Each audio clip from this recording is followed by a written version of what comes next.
the Instagram Stories for Monday, August 25th. I'm your host, Daniel Hill. On Mondays, we talk about what the head of Instagram shared on his Ask Me Anything, and there's some good questions this week. We'll start by talking about questions around features. For instance, Instagram launched a new feature where you can connect related reels into a series. We'll talk about that. We'll also talk about trial reels and how to stop certain people from seeing your reposts. All of that and more on today's episode, but first, here's a quick word from our sponsors. Welcome back. Let's dive into the questions and answers from the head of Instagram, and we're starting with the product-related questions that have to do with new features. The first one, how do you connect related reels? This is something brand new that Instagram just announced where you can create reels and connect them into a series. So this question is because we just launched a new ability to link reels yesterday. So when you're posting a reel, in that flow, there's an option to, I think it says link a reel. And you can actually pick another reel, and then you can make sure that if there's two things, like a 2-part series or a 3-part series, you can support that inline. I just want to mention how much I love this feature because if you've ever randomly come across a video and it was a little bit older and the person said, follow along for part 2, sometimes finding that part 2 is an exercise in futility, especially if that person posts a lot. If they post 5 times a day and you want to see part 2 for that video, you might have to scroll back and how do you find it? But if they're linked together, we have addressed this problem and I like it. Let's go on to the next question, which has to do with the reposts feature. Instagram recently allowed the ability to repost to the feed. You could always repost to your story, but now you have the ability to repost someone else's content to your feed. The question, how can I stop certain people from seeing my reposts? Well, in order to stop someone from seeing your reposts, they would have to not be able to see your content. And so Adam explains the variety of different ways you could do that. What he does not answer is how someone could see all of your content except what you're reposting. It seems that isn't possible. Here's Adam's explanation for how you can stop certain people from seeing your reposts. Yes, there are a number of ways to do this. For stories, it's the most straightforward. So when you're posting a story, there is a little gear in the top right. You can tap on that and then you can actually exclude people so that they can't see your story or stories in general. If you're a private account, just don't accept them and allow them to follow you.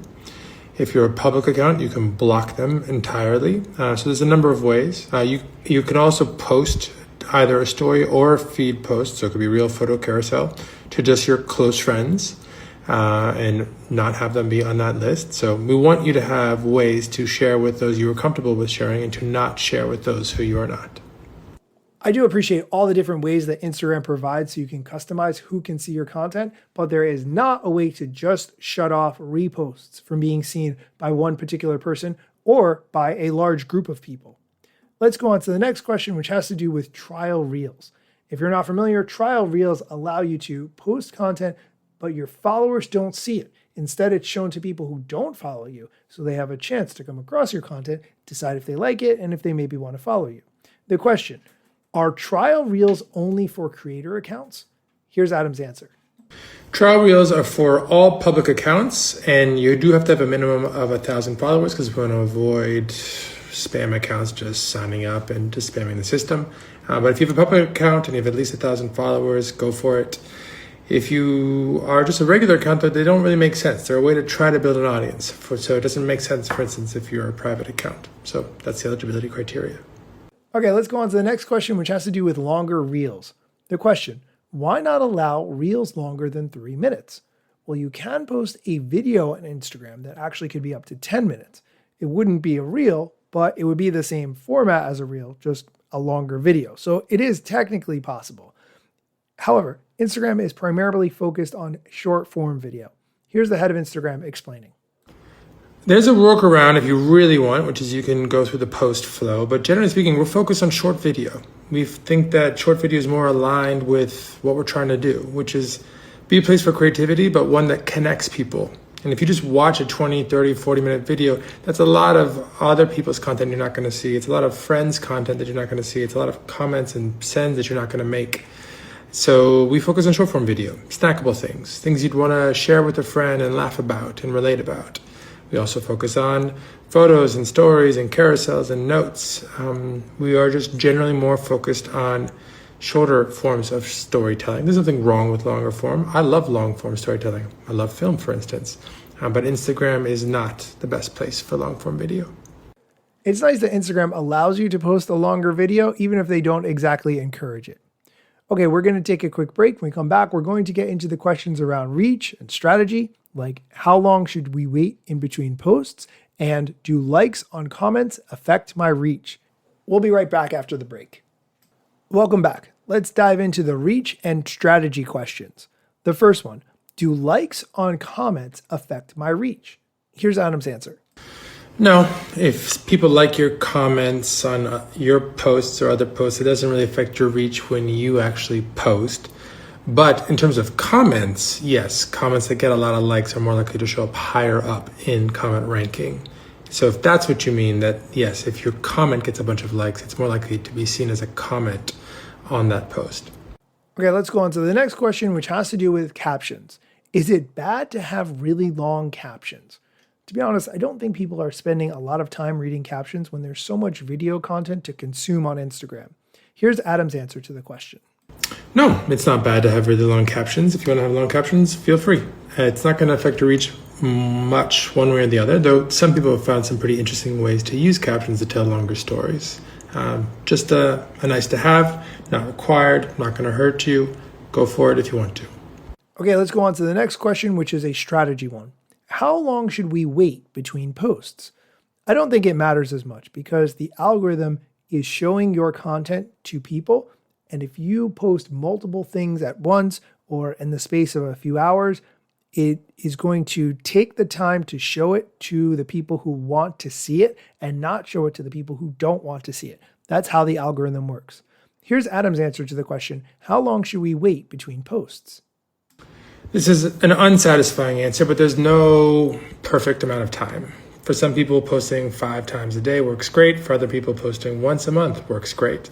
You have to figure out what works for you and your audience, but also what you can sustain. Don't sign up for something, even if it helps your reach, that you cannot keep up over the long run.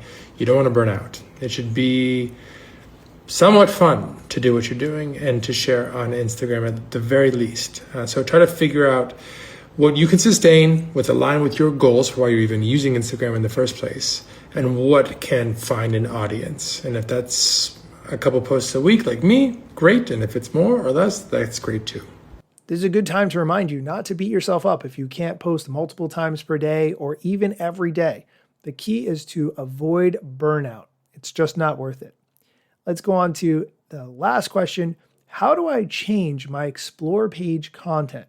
Sometimes the Explore page can get stuck in a rut and you're just seeing the same type of content over and over, but you want it to be refreshed.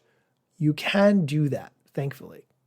We're pretty interested in providing more concrete ways to allow you to shape, not just Explore, but your recommendations more broadly. But today, whatever you interact with, we're going to show you more content like that. If you're not interested in something, you can long press it and then say not interested. There's 2 different flows, but they're similar, and then both are based on long press, both iOS and Android. Once you do that, you can actually then batch and pick a lot of other things you're not interested in if you're seeing a bunch of stuff that is uninteresting to you. But I'd like to provide a more concrete form of control. So we're exploring a couple ideas right now. Hopefully we'll have more on that.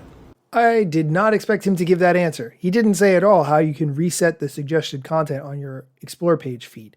If you open up the Instagram settings and you scroll down to content preferences, there's an option reset suggested content, and you can get a completely fresh start on your Explore page. I recommend doing that every once in a while if you're tired of what you're seeing on your Explore page.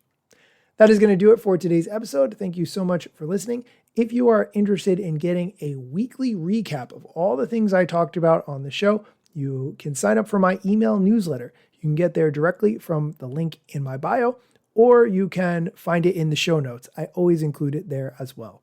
Thank you so much for listening, and be sure to come back next time for more social media news, strategy, and other things that I think you should know. And if you want to stay around till after the music, Adam answers a random question. I'm just going to include that as well. Let me tell you a couple things that you should know about me. A product manager, but do not have a bachelor's degree. But actually, that's factually a fraction of me. And other fractions posting content irregular and irrationally. Still probably won't get a job at the Gram. They forgot, they don't know, or don't care who I am. That's why you never see me at the parties and events. My lack of followers must make me irrelevant. Don't have a course, a book to sell to make a bag of grand. Not a social media marketer, don't represent any brands. Plain to see, don't have an agency, but I got a lot of spam. Just putting in my work, without the glitz and glam. Won't catch me eating fish, unless it's shrimp or clam. No six pack, no risk that there's a gym card in my hand. Don't have a full-time job, but I got a lot of plans. Stay plotting, dropping knowledge on TikTok and Instagram. Someone posed the question to Adam Mosseri, have you ever seen a UFO? I'm going to play his answer, but I'm going to leave in all the silence because he pauses for like 5 seconds before he answers the question, which is hilarious to me.